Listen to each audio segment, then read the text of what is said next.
Hello and welcome to another episode of Broken Reel. I am your host, as always, Jason Keefe, and today I am joined by my favorite romantic comedians, Graham Davis and Justin Slawter. Graham, you weren't here. Last time, but I have an important question for you. Do you have any horse facts for me? Horse facts. I mean, there's only terabytes of horse facts that I could possibly show you, but I can't tell you about them. Keep those horse facts to yourself. I don't want to know any of those horse facts. Well, we gotta get down to business today. We're talking rom-coms in honor of Valentine's Day, but unfortunately, I have to make a public apology. The one thing you're not supposed to do on social media platforms. And I have to issue one public formal apology to Justin Slawter. Ooh. because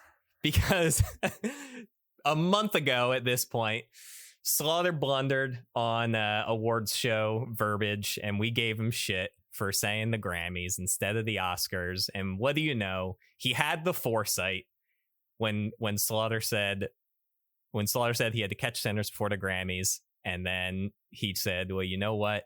Maybe they will win a Grammy. And God damn it, if Sinners didn't win not one, but 2 Grammys earlier this week,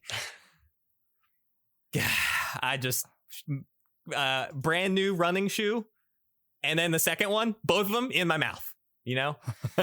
Slaughter, I'll never doubt you again. Hey, listen, I'm the king of foresight.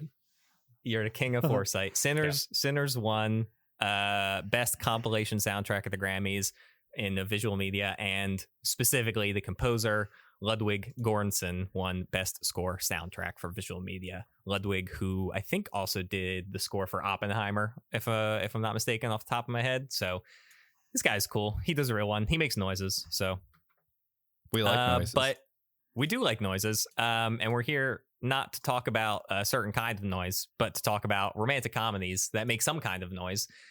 Some people say yay, and some people say boo, and some people just like don't say anything at all because they're like, rom-coms are not my jam. It seems clear to me that rom-coms are not the jam of Ethan or Tyler or Lucas today, since they are omitted from this podcast. But Ethan let us know that he wasn't going to be here because he is at the movies today. Hooray! Yes, seeing Iron Lung. The new, let's go. The new horror movie video game adaptation by Mark Fishbach, otherwise known as Markiplier.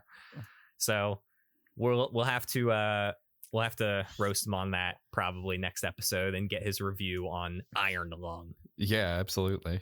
All right, let's just jump right into it because I don't want to waste any more of your time, and this will probably be a little bit of a shorter episode since we're not going to be talking that much, I guess, since there's only 3 of us here. But that's okay. First and foremost, because I have the internet in front of me, and the internet's a great thing. I'm going to do something that I thought was impossible up until about 30 seconds ago. Is I'm going to roll a 3-sided die to determine who's going to talk first about their romantic comedy. Have you guys ever seen the 3-sided die before? No, I'm hurting just thinking about it. Yeah, yeah, it can't be real. But all right, we've got Graham on 1, Jason on 2, Slaughter on 3. Roll. That's a 1. That's a 1. That's a bingo. That's a Graham Davis. So Graham, would you like to share with us what you brought to the table today about romantic comedies? Sure. So I had to think real long and hard because I don't think I've seen a romantic comedy that was specifically like, you know, not the amalgamation of like action romance comedy, like, you know, anything with a rock in it for like the last 10 years. So I had to think back, and I was like trying to remember some of the like non-Adam Sandler movies that were rom-coms, and the first one I came up with was Wedding Crashers. Wedding Crashers is a fantastic movie. I put it on my long list of romantic comedies to potentially bring up. Also, don't slander the Adam Sandler movies. I'm pretty sure Slaughter has 50 First Dates on like his favorite movie list.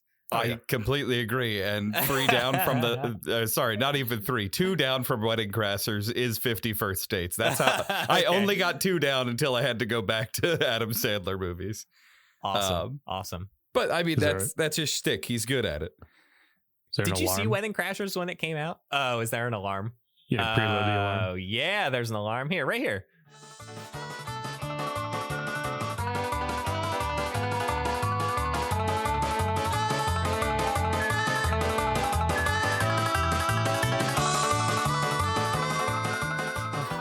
What is that? That's the Wedding Crashers alarm. There you go. Did you see Wedding Crashers when it first came out, Graham?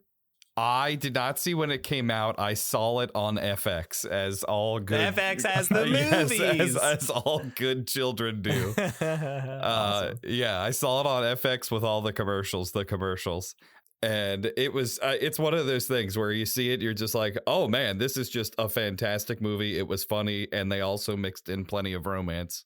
So I see why it did so well. It's a great movie. If you haven't seen it, definitely go check it out. But it's a bunch of people that normally do comedy movies doing a romantic comedy movie about crashing weddings. So the premise definitely has a wider spread than I would say just, and I think that's kind of the theme with all of my picks is these movies are romantic comedies, but they are also like, it's got a sprinkling of other things to it. And that's why I think I'm drawn to them and not just romantic comedies. I hear you for sure. Yeah.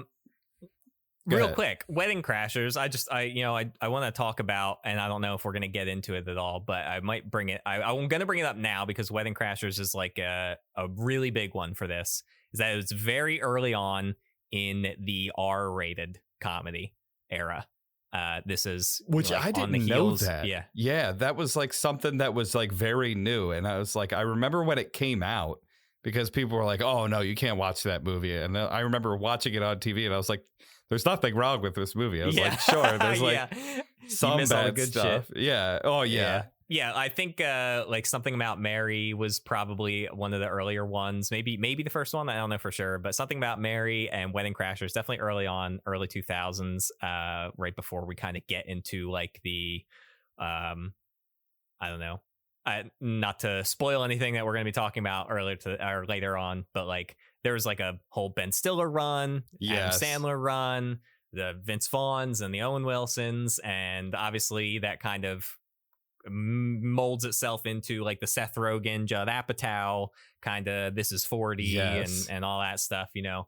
But yeah, these are the earlier kind of trailblazing kind of comedy movies for sure. And yeah, to your point, yeah, there's romance in it. It's not like your prototypical romantic comedy, but it's kind of got everything for everyone between the ages of 13 and 19 or 13 and early 20s, you know? Exactly. And I think that's why it did so well, is because it's about, you know, guys going to weddings to crash them and, you know, take chicks home. But it ends up being a lot more than that. And it ends up being a nice story within the whole premise of crashing weddings.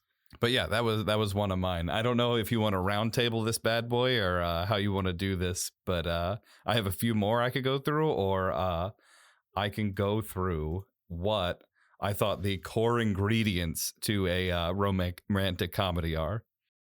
Would you rather go through that core ingredient after you've presented all yours, so we can kind of do like a whole kind of retrospective on everything you talked about?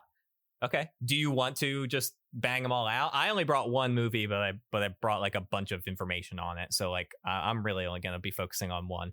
So if you want to just like burn through 3 or 4. Sure. Yeah. Because mine, and then we can talk about them. Mine are like, half and halves, because mine have the same vibe as like Wedding Crashers does.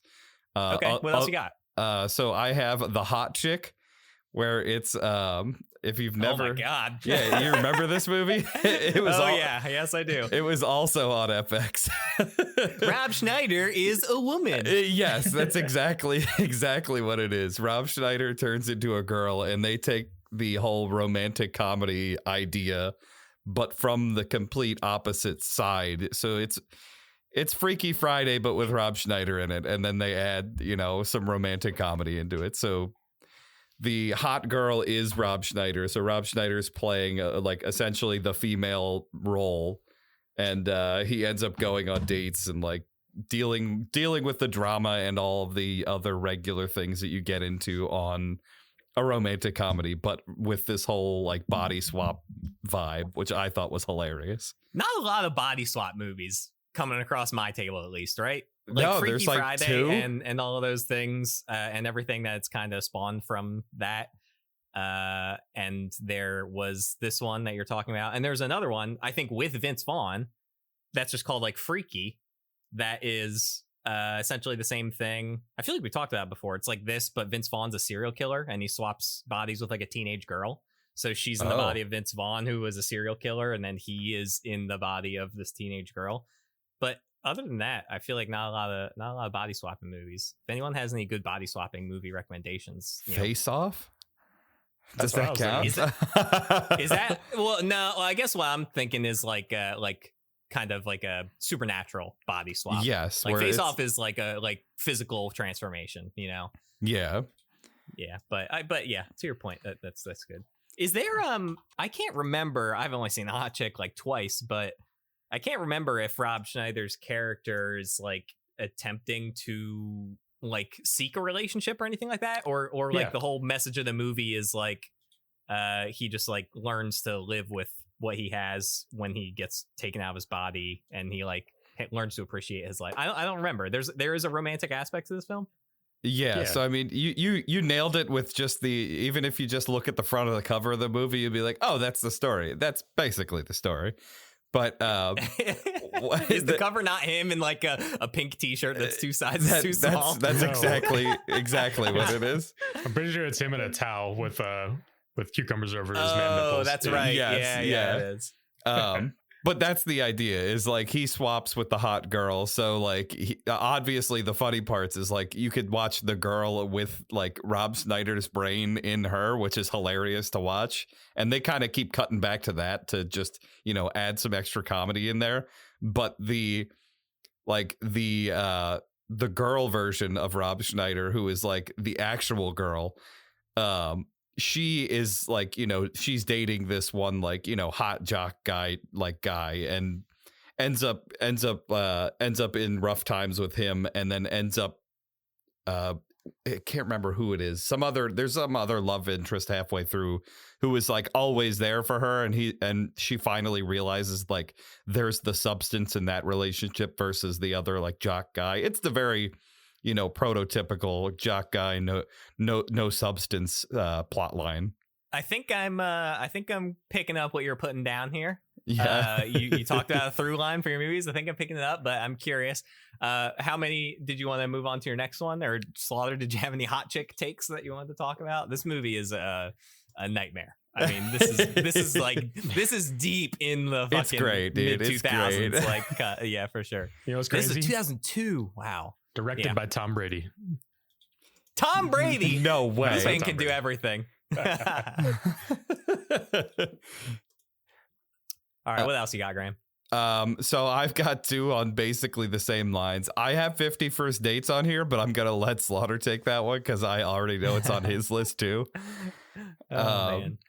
But I also have Fool's Gold on here, which is you can't talk about romantic comedies without bringing up Matthew McConaughey, because he is the king of romantic comedies. And that's what he built his career on. He didn't know he was building his career on it, but he ended up taking all of those movies and getting a foothold in movies doing that. And I think Fool's Gold was like, it's not the great movie, but I think it's the antithesis of like, this was like some of the best ones he made. And kind of everything he worked up to get to there. It has action, it's got comedy, and it's also got, a romance. And it's got gold and, basically two naked people the whole time just running around on a boat. Two naked people in Matthew McConaughey and Kate Hudson? Who is the lady? Yeah. The two main. So. Yeah, okay, yeah. Great. Okay, awesome. I'm into that. Yeah. Full disclosure. And I only brought this up because I was going to say one thing and I thought of another equally, I guess, shocking thing. I've never seen a rom-com with Matthew McConaughey. Really? And I've never seen a rom-com with Hugh Grant. Like those two guys that are so known for being being almost typecast as the male romantic lead for such a long time. It was, and yeah. like trying so hard to break out of those things. I've just somehow just completely missed that whole era of their careers and just moved on to like late stage, both of them. It's funny too, because I was reading McConaughey's book, and he said he spent like 4 years turning down films until people finally stopped like asking him to do rom-coms, and he's like, I'm trying to do anything else other than another rom-com, and they're like, no, here's another rom-com, you want this? And he's like, no, don't you understand? I think it was up until True Detective, really. That was like his like yeah, and it wasn't right? even a movie. Yeah, it was the True Detective series. Yeah. Are you serious? Yeah, he was. That seems like right? way more recent than I thought. He was stuck in that for a long time, and he was everything from like Sahara all the way back to frickin' God, what was his? He's done so many movies. Oh, actually, I'm sorry. It was The Lincoln Lawyer. That was kind of his like first like transition out of the rom-com himbo stage. Oh, I didn't see that one. Didn't he? Is Magic Mike rom-com? I haven't seen that. Maybe. I think that's about strippers. It is, but True. I wasn't sure if it was like a rom-com proper. I thought it was more a different kind of movie. I mean, it's good that he's in that. Yeah. How to Lose a Guy in 10 Days. Never caught that one. Failure to Launch. Fool's Gold. Yep. No. Yeah. Lincoln Lawyer in 2011, it looks like. Magic Mike 2012. Dallas Buyers Club 2013. Wolf 2013. Interstellar 2014. Yeah, it seems like that's about it. Lincoln Lawyer. Ghost, right off the trail of Ghost of Girlfriend's Past. So yeah, I think that was it. I think that was the switch, and that's a 2-year gap right there too. He pretty much worked every year before that, or had multiple releases in one year, and then there's a 2-year gap right there, and then he comes back with the Lincoln Lawyer, and then from then on out, yeah, it's Magic Mike, which again, it's comedy drama, but working with Soderbergh on that one. Wolf of Wall Street with Scorsese, Interstellar with Nolan, and then he's just fucking off to the races. Well, Dallas Buyers Club, probably the biggest one, right? One of the bigger ones. Yeah, and then the last one I got is I apparently I saw a lot of movies from FX, because it's another FX movie, which is Deuce Bigelow, Male Gigolo. No, oh my god. I don't really think this is a romantic comedy. I think this is just a comedy with romance as the subplot. Oh, sure. Okay. Yeah, it's not a romantic comedy. It is using romance. So yeah. Yeah. So okay. Well, not a great story either, but I thought I knew where you were going with your rom-com list, and you took a wild left turn. And now I don't. Does Rob Schneider show up in all of these? Does he just have a small cameo in the other movies? Is that the through line? I wish, because he might be in Wedding Crashers for a minute. I don't remember. But I mean, I think there is something, and it's going to come up when I talk about mine, and I don't know if it's going to come up when Slawter talks about his, but there is something about these types of movies and just like what you find funny at a certain time in your life that kind of defines not your sense of humor, but like there is something that you kind of attach to in like those almost like prepubescent to like just young teenage, very formative years that like, I mean, look, and sure, the industry has kind of changed in the last 10 or 15 years or so. I don't know. I'm curious to see if Slaughter brings anything up, but I thought the same thing, Graham. When I sat down and I thought of a list of rom-coms that I could possibly talk about, I almost exclusively, not on purpose, but exclusively found myself looking at movies between the years of like 2001 and like 2007, And I think that's just it for our age range, right? Like after there is a certain point in time, or I think Slaughter said in like 2015, like, are you the one that said 2015 something changed, or I don't know. It's also, I think honestly, there's a lot of thought. Well, listen, I've gone down some deep dives into some videography essays on YouTube, but I think there's a thing around 2009, 2010 where you could see like the Marvel Universe kind of collecting, right? And like how successful that was, and everybody started chasing that, and after that, I think you could kind of trace out to 2011, 2012. Like after that time period, it just seems that a lot of production studios are not funding mid-range films, which would be like anywhere between like the, you know, $10 to $50 million range for a film. And most rom-coms sit at like the lower end of that. And I just don't think people are, and rom-com you can't make like a sequel to a rom-com, right? Well, you can, but Sure. it's you have to make it a different movie for sure. So you can't take a new IP, a new written story, and then make something if nobody's willing to buy it, right? Deuce Bigelow, European Gigolo has entered the chat. Yeah. I wonder how well that Deuce, did. Yeah, I'm here for Deuce Bigelow, Mexican Gigolo. Oh no.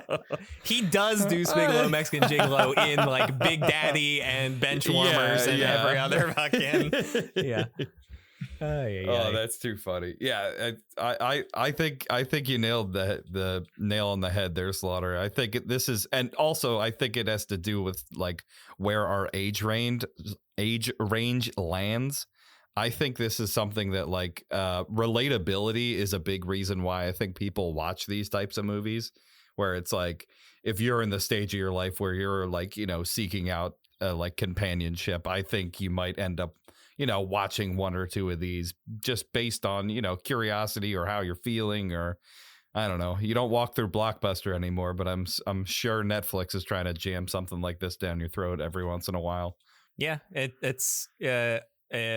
goes back to what we were talking about just before we started recording too. Is just like, yeah, you're no longer, word of mouth is still a thing, but just not very much anymore. Yeah. But how do you get people to click on the title when they're on 5 different streaming platforms? And the first thing you're going to see is you probably, if you're in the romantic comedy genre section of whatever streaming service you're on, the selling point is going to be the actors on the cover and maybe the description, and that's about it. So yeah, to your point, relatability I think is really big, and then just being able to watch 2 semi to probably attractive people, or in your perspective attractive people, just like live these what are typically like outrageous lives, and just fantasy, and have literally a fairy tale happy ending for the most part. It's like an easy 90-minute escape. Is Cinderella a romantic comedy? It is now. Yeah, so I mean, I think you're right. I think it's the chemistry of people on screen, and you know, the chemistry of the people watching. Do they find the people on screen attractive? Do they you know, interact mentally with what's going on in the story, and can they relate to that in their own lives? So it's a lot more psychological when you're watching this than you think when you're, you know, probably writing and directing and casting this kind of stuff. Well, yeah, if your 2 leads don't have chemistry, I mean, it's train wreck from day one. Yeah, you know? It's a total miss, total swing and a miss. So okay, so recap real quick. You shared with us Wedding Crashers, Deuce Bigelow, The Hot Chick. You were gonna share 50 First Dates, and then what was the other one? Fool's Gold. And Fool's just Gold. Matthew McConaughey in general up until 2011. Sure.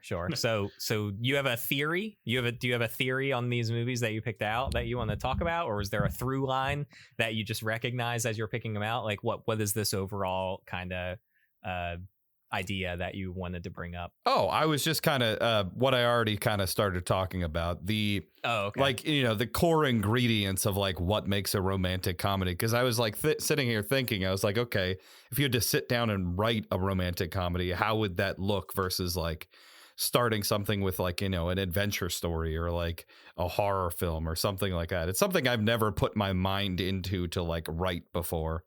And I was just sitting there thinking, I was like, okay, so it's like the chemistry of the people on screen and how those characters interact would be very important. The like compelling conflict of like, what is the overall conflict of the movie?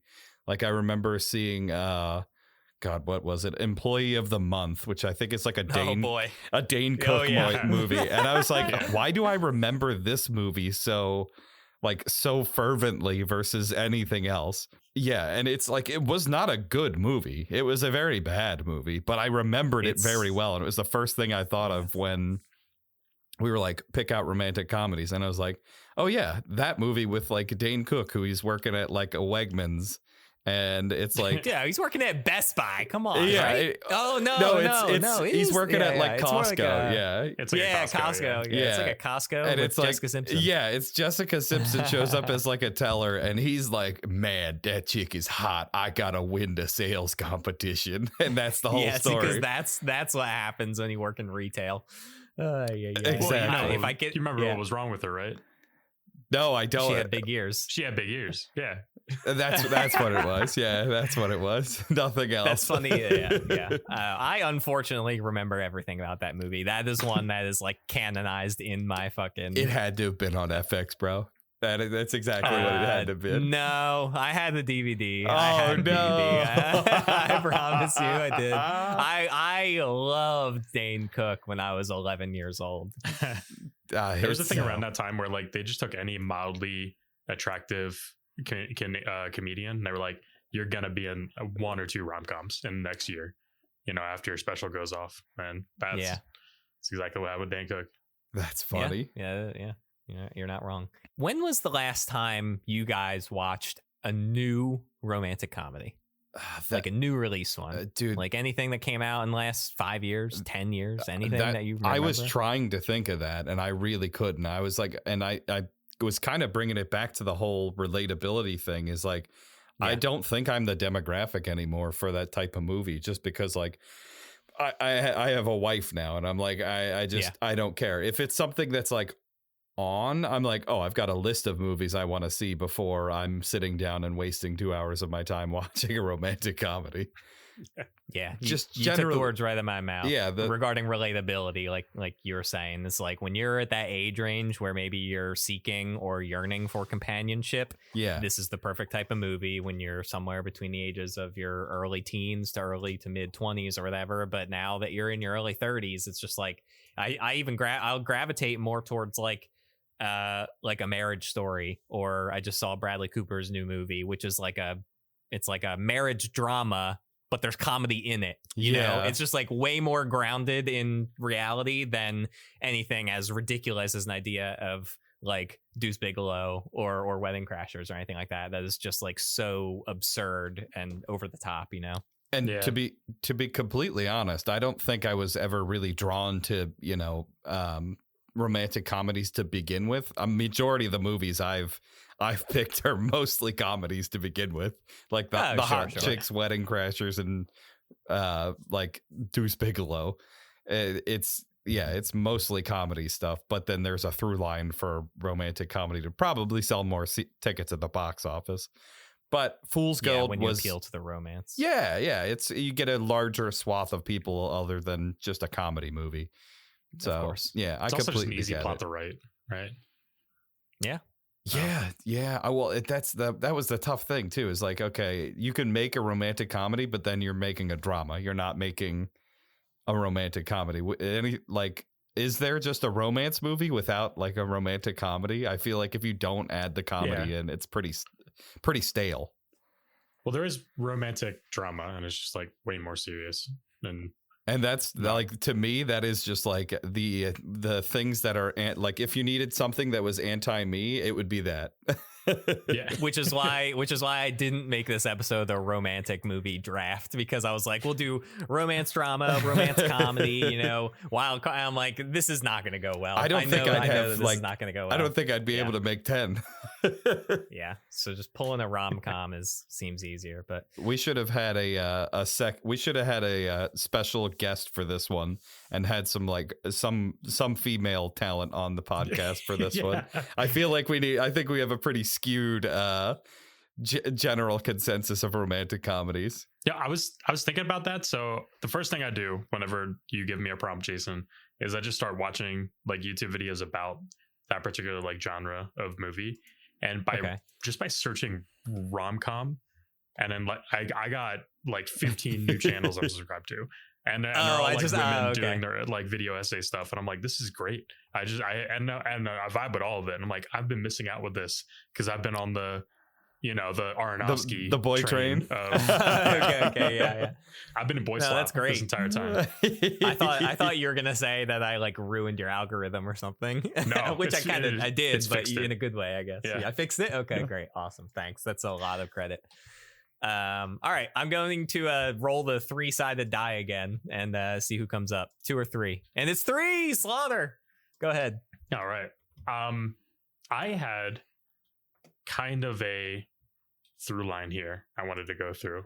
Yeah. So I love it. I love the bigger picture ideas. Yeah. Or like maybe medium picture. You know, I think he's like 6 foot. That's fine. So yeah, that's fine.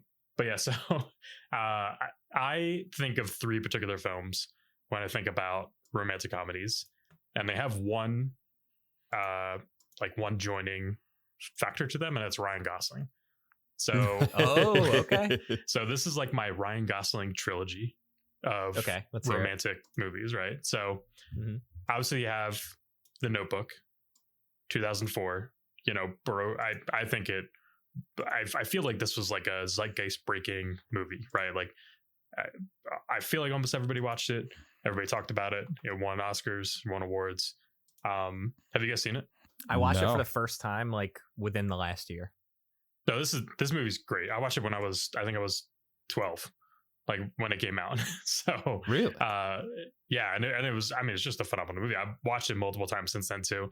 The general story is just that there's a narrator in the movie, and there's this old guy, and he's telling this story to this old lady who's like in like a nursing home, and he's going through this story and telling like all the the plot of this life of this man and this woman, and they have the will they won't they, it's back based I think in like the 40s or the 50s, and it's a whole thing about like she was like more upper class and he was more lower class. He had to go to work, he had to go to war, and there was a bunch of stuff that happens in between with that story. And I mean, the premise of it, I'm going to ruin it because it's been 21 years, and I don't know if you're going to watch it. But no, I won't watch it. The whole premise of it is that basically the narrator is actually telling his wife this. Like she has like Alzheimer's, she's dying of Alzheimer's, and he's telling the story to her out of a notebook of like the story of their life. And so this movie, I remember being one of those things where like, yeah, so I remember watching it when I was younger, even being like, oh, this is like really touching. I cried multiple times, obviously. And then, so great movie. Ryan Gosling and Rachel McAdams won, I think, Best Kiss, and then they won something else as like an Oscar. Best Kiss? Is that an MTV award? Oh, wait, it looks like one. It is MTV Awards. It is not an Oscar. Yeah. It was the Oscars to me when I was 11. Okay. Yeah. Oh, true. Yeah, MTV Music Awards is like the Oscars to an 11-year-old for sure. Best and they cleared it up on the Teen Choice Awards. So, okay. Yeah. And then Notebooks is definitely like a cornerstone of romance. I think in the 21st century for sure. Oh yeah. I feel like it combined a lot of stuff that might have been done in past movies and just put it into a new age, bucket of selling that. So, phenomenal movie. Everyone should watch it. I think that's one of the top 100 must watch movies for sure. And then second movie in the RG trilogy that I'm going with is Blue Valentine, which is kind of a little bit of a reverse. It's a lot more on the romantic, a lot more drama. There's some comedy pieces to it, but the premise of Blue Valentine, if you haven't seen it, is that Ryan Gosling is like it jumps back and forth between like future, present, and like far past and everything like that. Ryan Gosling's like older. He's got a kid with Michelle Williams is the person who plays the other character. Yeah. So they're like older, and it's like they're having a rocky relationship and everything. But then you go to the past, and there's a lot of mirroring of like things they were doing in the past and how they got together. They had this kind of like serendipitous moments of like almost meeting up and then finally meeting up and getting together and then having their life and everything. And the movie's fun and a good watch, but at the same time it's a very, very realistic and raw look at like sometimes how relationships don't work out and how that looks. And this movie's really sad in that realm too. So I would kind of put this in the middle of this trilogy to watch. So that way you don't feel like incredibly depressed at the end, because the end of this movie is very, very depressing. Okay. And then without anything tragic happening, like nothing tragic happens at the end. Nobody dies, like nothing crazy happens, but it's probably one of the more sad movies I've ever watched, to be honest. My brain doesn't know what that is. Can't have that. That's good. Yeah. Have the blocker on for sad. Exactly. rounding it out. And I would argue this is like a top 20 must-watch movie, or maybe top 50. I don't know. I don't rank rom-coms that high, but this is definitely the best rom-com, and I would fight anyone on this. Is Crazy Stupid Love. Just a phenomenal movie. I knew it was gonna come up. I'm glad you brought it up. I figured Tyler would have probably brought it up if he was on here. But yes, tell me more about this movie, because I haven't seen it, but everyone talks about it. You haven't seen this movie?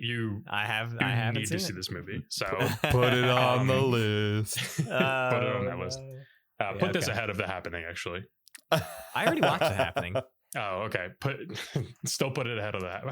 So, Okay. so yeah, the premise is you have Steve Carell is like an older guy, and I'm not going to ruin anything, but like the first like 10 minutes, his wife, who's Julianne Moore, is like, I want a divorce, and that's kind of the kickoff of all the events in this movie.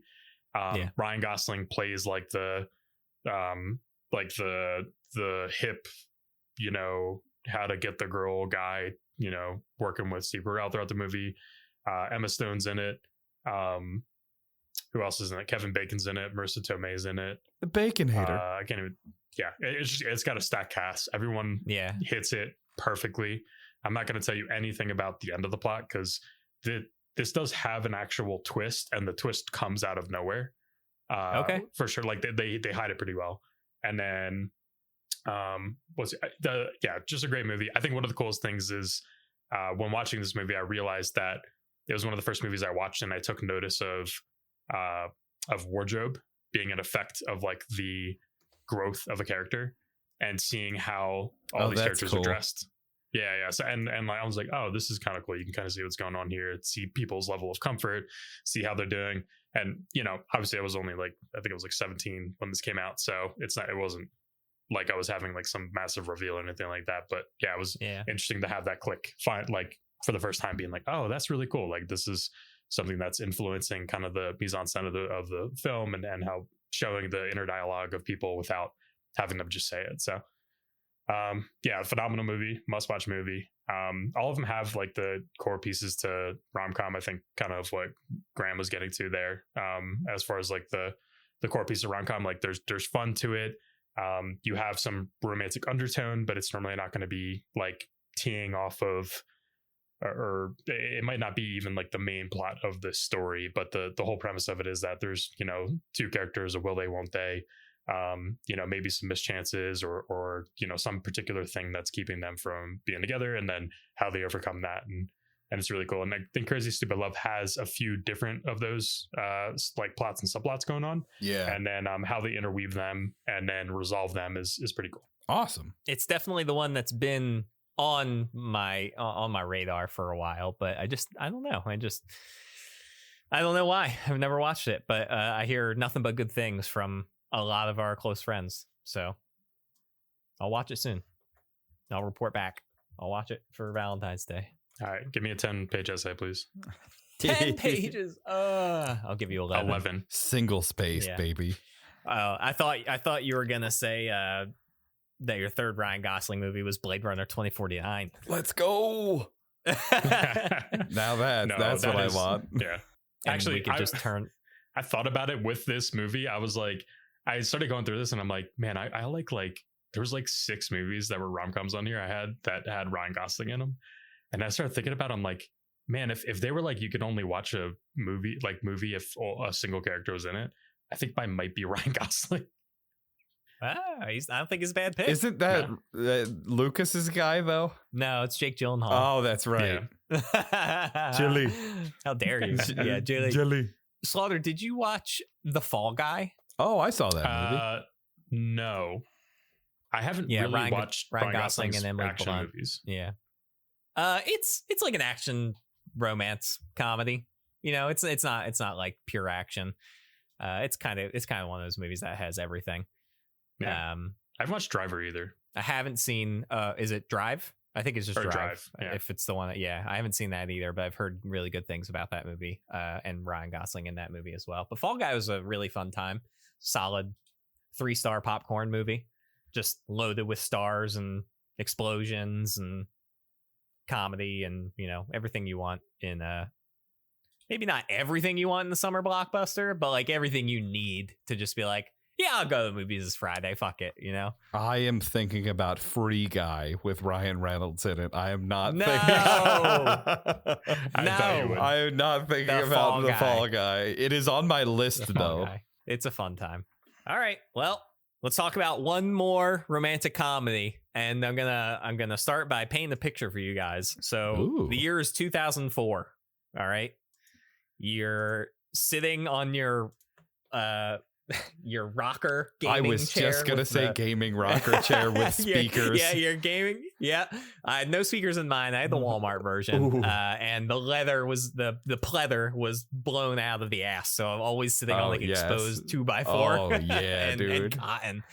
Sitting on there in front of like my 10-inch Panasonic CRT with a VCR in it, and you got your choice of like, I don't know, my brother's DVD of like Taking Lives that has like a crime thriller with Angelina Jolie and Ethan Hawke or something. And I'm just like, what the fuck is this wacko shit? Like, I'm not into this because I'm still too young and wide-eyed at that time. And then my sister that's just got like the fucking 3-pack of Titanic VHS that she's wearing out because she watches every day. I'm just like, this romance movie, I don't want to watch that.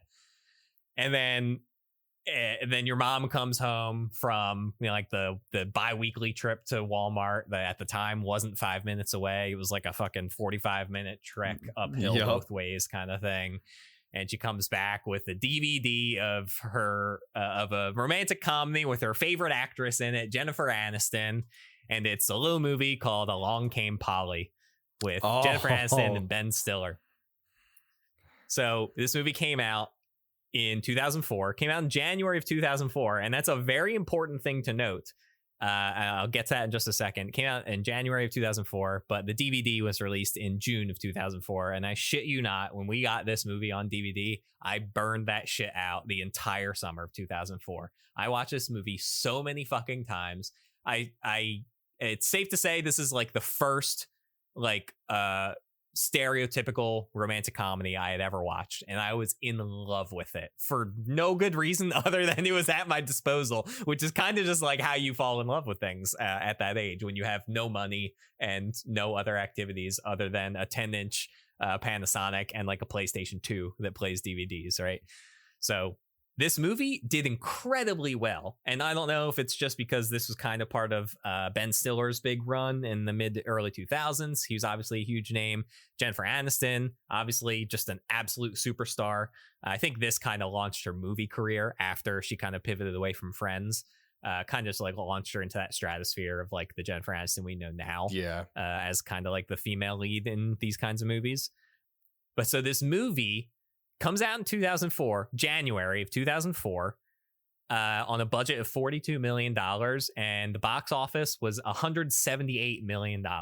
This movie absolutely slayed. And the best, I mean, not the best, but what's kind of embarrassing, but a great little factoid about it is that it opened on January 16th to an opening weekend of about $30 million. $30 million in its opening weekend, dethroning The Lord of the Rings, The Return of the King, after it sat at the top of the box office for over a month when it's released in like early December. And along came 2003. Polly. Yeah, and along came Polly. Boom, get out of here, Aragorn. Boom, get out of here, Frodo. Time for Jennifer Aniston and Ben Stiller to like get all sweaty and have IBS and stuff. So this movie, okay. Have you guys seen this movie? Yes. Yeah. You have seen it Along Came Polly. Long Awesome. time ago, So, yeah. Yeah, well, 22 years ago, probably. Yeah. This movie was written and directed by a man named John Hamburg, who was also kind of a little bit of a significant creative in the early 2000s. So he didn't have a lot of directing credits between like the late 90s and the 20 and now. He had like his short film and feature debut, a movie called Safe Men, which I've never heard of, came out in 98. But I do have the synopsis here really quick because I wanted to read it because I have no idea why. I read the synopsis of this movie and I was like, this is so Lucas coded. If he hasn't seen this movie, he probably is like, fuck yeah, dude, this movie sounds awesome. The synopsis of Safe Men is: in 1998, American crime comedy starring Sam Rockwell and Steve Zahn as a pair of aspiring lounge singers who are mistaken for master safecrackers. And I'm just like, I don't know what substance is there, but I feel like Lucas would just be like, Sam Rockwell, Steve Zahn, lounge singers, Done. Safecrackers, done. Let's go. It's got everything you need to have a good time. But besides that, John Hamburg is the creative that brought us the Meet the Parents franchise. So it's another Ben Stiller property. He wrote the original Meet the Parents and wrote all of the subsequent sequels, Meet the Fockers, Little Fockers, Focker-in-Law, all that stuff. He also wrote Zoolander and Zoolander 2. You mean Zoolander? So Zoolander. I hadn't seen Zoolander 2, but Zoolander 1 is a great time. Also, again, another Ben Stiller vehicle. So you can tell that these guys have like a working relationship. Next big one he wrote and directed was I Love You, Man, which was another one that like I kind of considered for this. This is I think Jason Segel and Paul Rudd kind of like friendship, but also kind of rom-com. The only thing I remember from this is that they're in a band, and that's where like Slap at the Bass Man comes from, Yes. you know, like that's all I remember from that too. Yeah. So, and then everything from then on out is kind of just like sequels and some other stuff I haven't quite heard of, but so Along Came Polly is the one that stands out. This movie was produced by Jersey Films. Does anyone want to take a guess as to who one of the co-founders of Jersey Films is? I promise you know who it is. Oh, Danny DeVito. 100% Danny DeVito. No way. Danny DeVito co-founded Jersey Films with Michael Shamberg and Stacey Sher, and they produced this film. And I'm just going to run down a quick list of other films they produced, because this is like no doubt in my mind one of the many reasons why Danny DeVito is a fucking superstar. So they produce Reality Bites, which is Stiller's directorial debut. They produce Pulp Fiction, Tarantino's sophomore film. They produce Matilda, which is kind of like, DeVito directs Matilda. And I feel like Matilda, it was kind of big in my household growing up a little bit. It was in mine too. Yeah. Yeah, it's a little like maybe for boys that age, maybe not as. I feel like boys are a little more standoffish to like a young girl main character. But still like a very prominent kind of like child forward movie, you know, like very whimsical, very identifiable. You gotta roll back the odometer. That's how we're gonna get more mileage and money for the car. Yeah. Just go under here, put the drill on there, and run it back for about an hour. I'll be back. I gotta go get a sandwich. Perfect. They also produced Gattaca. That was Andrew Nichols' directorial debut, who would go on to write The Truman Show. They produce Out of Sight and Erin Brockovich, both Soderbergh movies. Erin Brockovich, award-winning film, got Julia Roberts her acting Oscar. Man on the Moon, which is Milos Forman, Along Came Polly, obviously, and Garden State, which is Zach Braff's directorial debut. So many like really kind of pivotal films in that time frame, and if not pivotal, just like so memorable, you know.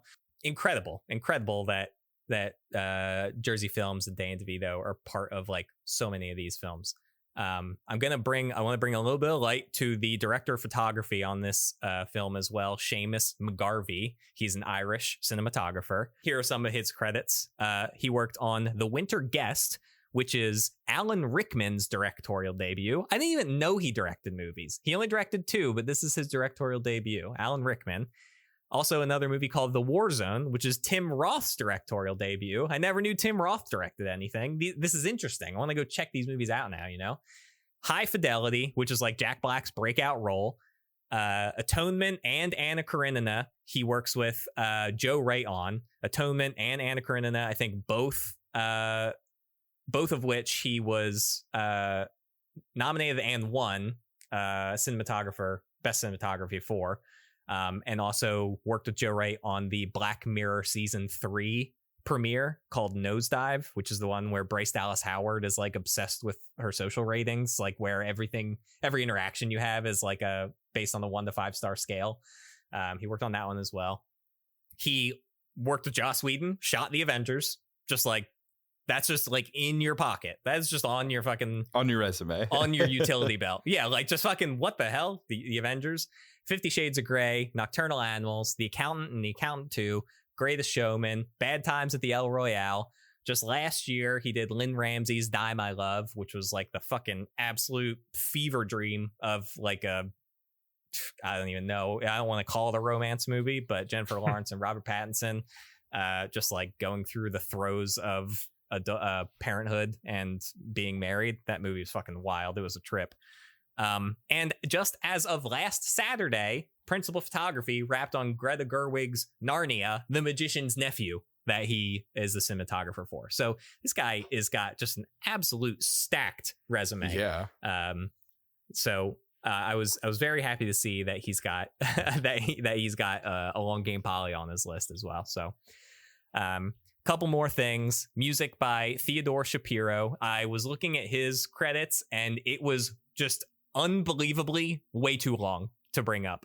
But I will tell you that he basically worked on every single project in the mid 2000s to 2010s that had Ben Stiller or Owen Wilson or like any other comedy. Plus, like every Paul Feig movie that has ever existed, but then also The Devil Wears Prada and its upcoming sequel. And he's also a 2-time Emmy Award winner for Severance, which that's cool. I personally don't watch, but I know like everyone loves that show and like fucking it's getting awards left and right. And again, another Ben Stiller property. So wow. Yeah. This movie's awesome. Let's get into the movie itself. So like I said, it stars Ben Stiller and Jennifer Aniston, with support by the one and only Philip Seymour Hoffman, The Hoffster. Deborah Messing, Hank Azaria, Brian Brown, Alec Baldwin, with appearances from people like Kevin Hart, Missy Pyle, Masi Oka, and Cheryl Hines. You guys have seen the movie, but for the uninitiated, the synopsis is: a buttoned-up newlywed finds his strictly organized life descend into chaos when he falls in love with an old classmate. This movie has run the gamut of critical reception. It's got 27% on Rotten Tomatoes. Ooh. not good at all. It's got a 44 on Metacritic, and on CinemaScore it was rated a B on a scale from F to A+. I watched this movie a few years ago because I remembered just like it being so impactful as a young lad. And when I was thinking about movies and making my list for this episode, this came up and I was like, you know what? I gotta do this movie. It's like it's so important to me. It's just like the rom-com that just like it goes so far back. So I rewatched it yesterday and let me put it to you this way. It deserves a 27%. Like it's not a fantastic movie by any stretch of the imagination. But I still just love it. Phil Hoffman in this movie is just a shining star. He's in the first fucking 5 seconds of the movie, he walks into frame and just falls right on his ass. And there's like, I'm cackling immediately. He takes the hardest fall onto like a linoleum floor. And oh yeah, I'm good. Don't worry. And within another 30 seconds, he's just like, they're at the wedding and he's just like piping wedding icing for the cake, like down into his mouth, walking through the fucking kitchen, talking to the guy about his character's story is that he was a child actor. And so everyone he runs into, hey, aren't you that kid from Crocodile Tears? Like, yeah, man, you know, yeah. Oh, wow, dude, I thought you were dead. No, I'm still here, man. No. And so you want an autograph? Nah, dude, I'm good. And it's like, nah. Shit, man. Not him. He's such a beacon in this movie, and every single time he's on screen, you can't help but smile. He's just a legend. If you guys have seen the movie, but if you haven't watched it in a long time, there's like a solid 5 minutes of Philip Seymour Hoffman playing basketball in this movie where he is just hucking the ball full force at the backboard, just screaming like ice man, white chocolate, and just like the loudest fucking rebounds coming off the rim and everything. And Ben Stiller's just like, what the fuck is this guy doing? Why am I friends with this guy?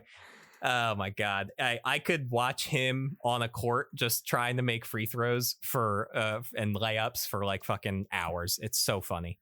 This movie, like I said, it's not very fucking deep in any way, shape, or form. It's not very subtle about the themes. The climactic scene of the dialogue between Jennifer Aniston and Ben Stiller is like them literally just like dumping their purse out in front of each other and for the entire audience. So Ben Stiller is a risk analysis and Jennifer Aniston is just like a waitress that has no plans in her life. And in the climactic scene, Ben Stiller is just like, my mom, I had a single mother who raised me and she made me afraid of everything. And then Jennifer Aniston says, well, my father had a second family. So clearly she just has trust issues. So like, it's just all out there. There's no subtlety. There's no nothing. There were a few, I tried to take note and tried to give credit to a few like little, you know, creative decisions that I thought were fun. At the end of the movie, when Ben Stiller is kind of making his proving his love to Jennifer Aniston after the stereotypical running down the streets of New York and I'm gonna miss her and she's gonna get on their plane, like the whole When Harry Met Sally fucking thing, you know. He gets to her and he's got a bag of peanuts and he's crazy about people eating bar food because it's absolutely disgusting. And so he takes these peanuts and he throws them on the streets of New York and he's rubbing them on the ground. And as he's rubbing them on the ground and eating them, he's actually on one knee in front of her, which I thought was like pretty cute.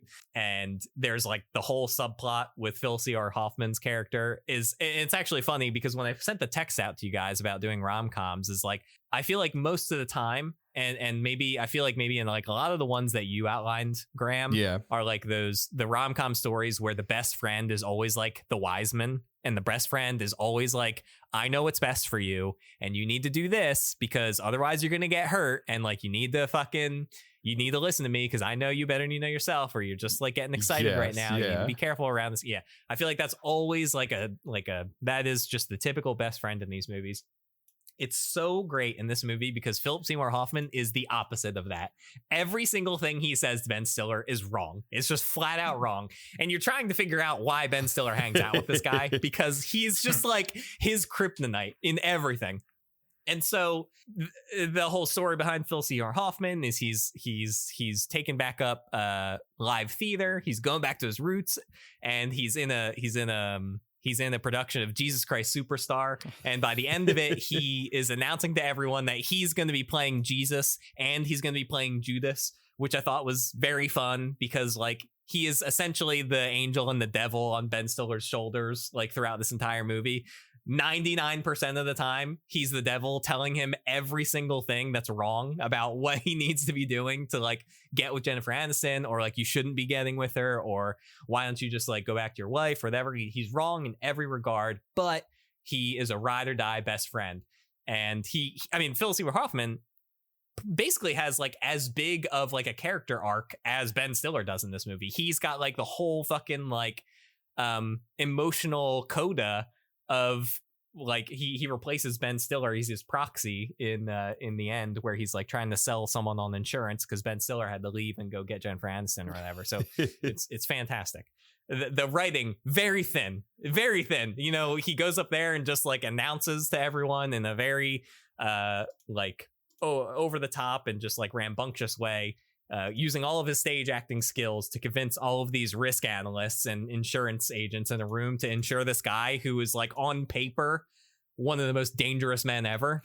And the final line of dialogue in that scene is, "Aren't you the guy from Crocodile Tears?" And he goes, "Yes, sir, I am." He goes, "Whatever. I loved you in that movie. Anyway, yeah, we'll insure the guy. Just like it, just wipe your hands. We're done here. Nothing matters." It's crazy. So this movie is just it's I think it's a very fun time, and I do think it stands out from like the other typical kind of rom-coms in this era. You don't watch this movie for like any kind of subtext. And I don't know if that's just something that maybe is not very present in these kinds of movies. It's really just like we were talking about earlier. It's really just get these two people on screen. Do they have chemistry? Can it be funny? Yeah. And see where we go from there. But I think this is one of the early cases of being able to prove that it can work. Like I said, on a budget of like 40 million, it made like 180 million. So that's a dub. That's a dub in anybody's book. Absolutely. This is not an R-rated comedy, although this movie is very visceral, and it's like secretly a gross out movie, which is, I think, kind of Ben Stiller's bag, if I'm being honest. His character's got IBS in this movie, and there's a scene where they go to like a foreign restaurant, and he's covered in sweat. It dripping profusely. It's disgusting, and his shirt is wet. And then from that scene, we immediately go back to Jennifer Aniston's apartment, and there's a bathroom scene of him just like shitting his brains out. It's like, what the fuck is happening here? This is like, it's so lowbrow, and it's so like, I don't know. It's the toilet scenes, bathroom scenes, shitting scenes, and clogging the toilet is really tough. But like, you take it for what it is, you know. 10-year-old me thought it was funny. Oh, I mean, it was still funny. Don't get me wrong. It's still funny in 2026. Don't get me wrong. It's just, you got to tap into that inner child. You know? Yeah, you got to know what you're getting into. The one thing I took away from this movie that I thought was kind of really interesting, that I never really clocked the first time or first 1,000 times I watched this movie, because I was too dumb. My brain wasn't developed enough. I don't think too good. Was that the most authentic scene in this movie, which I'm sure maybe you guys can recall if you've seen it before, or I also think that it's in like the trailer to the movie from what I recall, is there's like iconic is a strong word, but there's an iconic throw pillow scene in this movie where Jennifer Aniston and Ben Stiller have already been seeing each other for a couple weeks, and she finally comes back to his place. His wife has left because she cheated on him. And so every night, Ben Stiller takes the 14 throw pillows off of his bed and puts them away in the trunk. And every morning, he gets the throw pillows out of the trunk and puts them back on the bed and organizes them. And then every night, he takes them off and he puts them away again.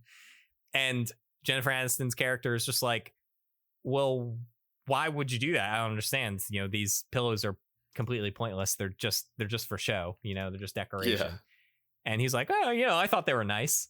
And in reality, it's obvious that his wife thought they were nice. And so she comes back into the room with a giant steak knife, and they just absolutely go to town on all of these fucking throw pillows.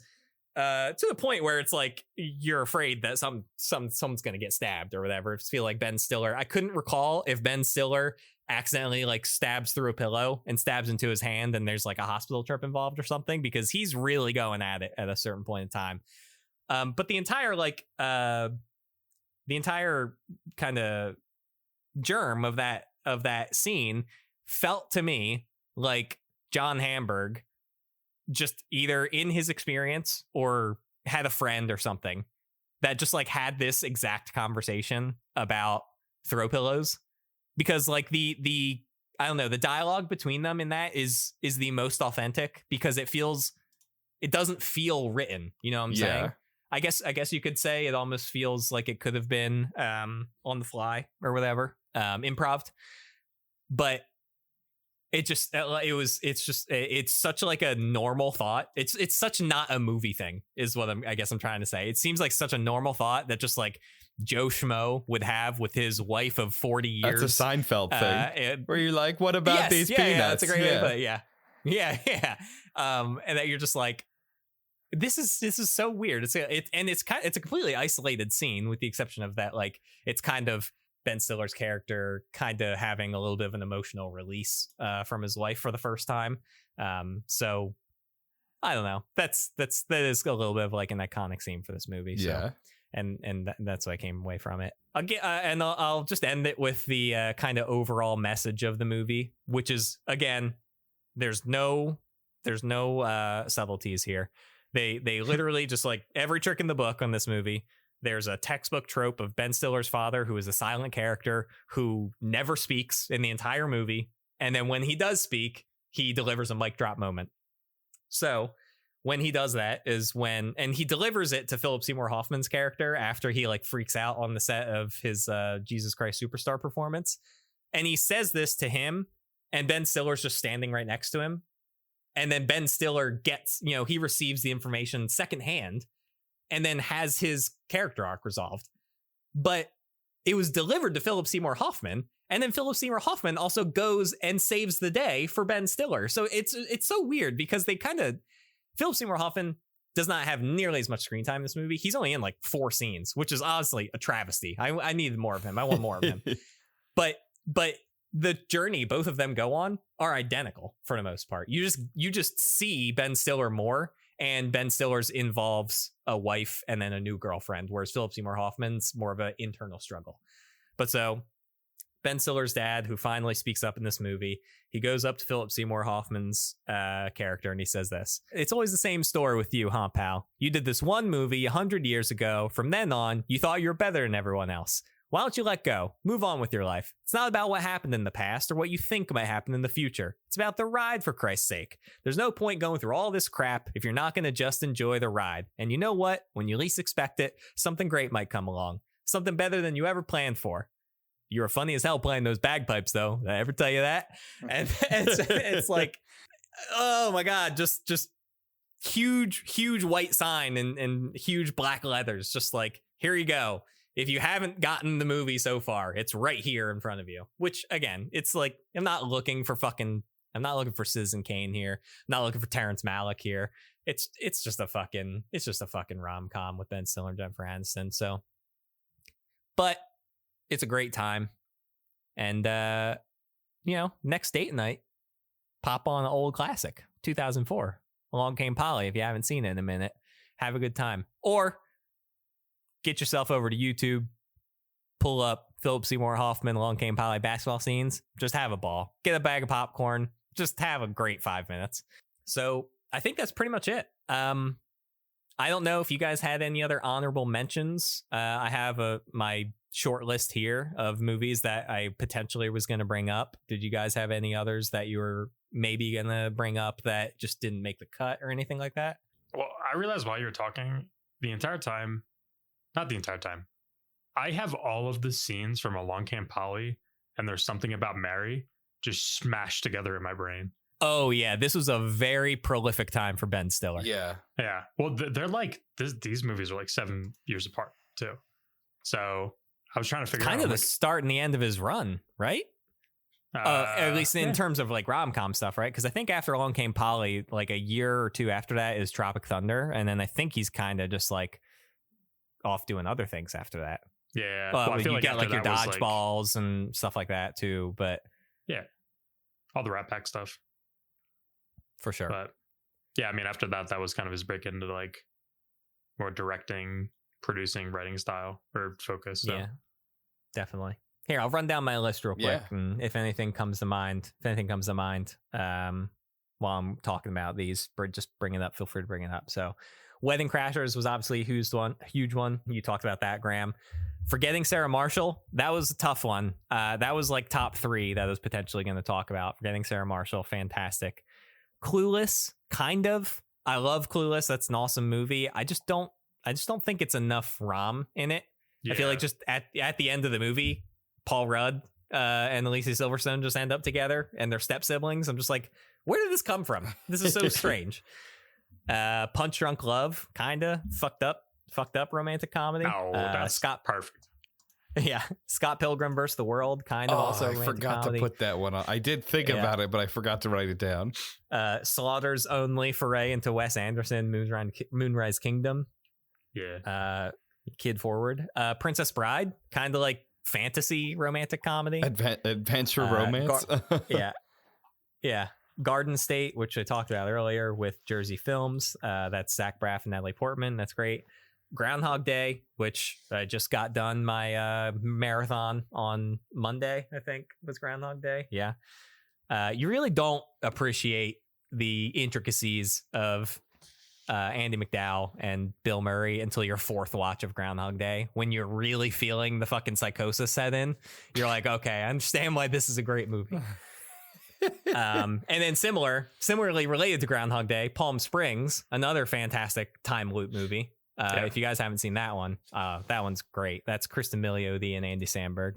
My Best Friend's Wedding, talking about Julia Roberts. That's probably, I think I had a more fun time watching that movie than I had watching Pretty Woman. I watched them like back to back, like earlier or just a few months ago, sometime 2025. My Best Friend's Wedding, that's a great one.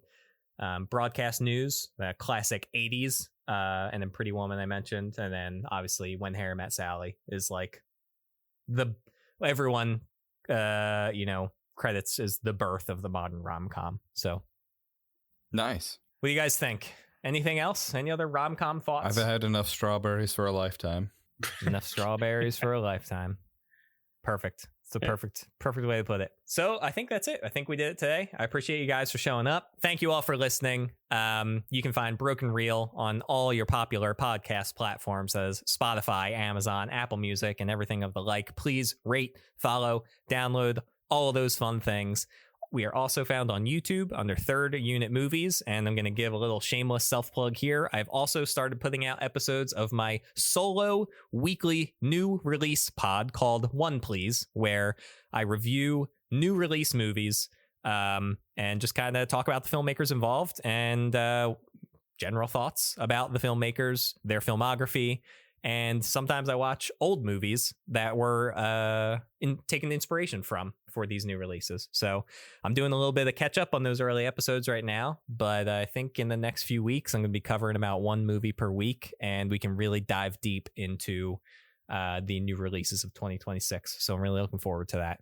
So please, Third Unit Movies YouTube channel, subscribe, like, comment your favorite rom-com, or comment the best rom-com. Or comment your favorite Matthew McConaughey movie. It doesn't have to be a rom-com. Just slap Interstellar in there, for God's sake. It's a fantastic movie. I don't know. I feel like people don't talk about it enough. Do you guys concur that Interstellar is not talked about enough on the internet? I don't know. I don't go looking for it, but yeah. It was a joke. It's talked about ad nauseum everywhere I go. People can't get enough of that shit. Listen, anyway. Whatever you do not post any movies about Rob Schneider. That's all I want. Oh yeah, we stay away. We stay away from Rob Schneider. Is he canceled? Graham, I don't. We're not going to talk about it here. We're not going to talk about it. Just go ahead and do a Google of Rob Schneider after you're done here, and do it in an incognito window. Gotcha. Yeah, I'll get new internet service provider. Oh yeah, just do like get the burner Boost Mobile and just hop on data real quick and just fucking awesome. I appreciate you guys for coming, and I don't know. I sort of feel like I'm on drugs when I'm with you guys. Not that I do drugs, unless you do drugs, in which case I do drugs all the time. Every drug. Goodbye. Thanks for listening.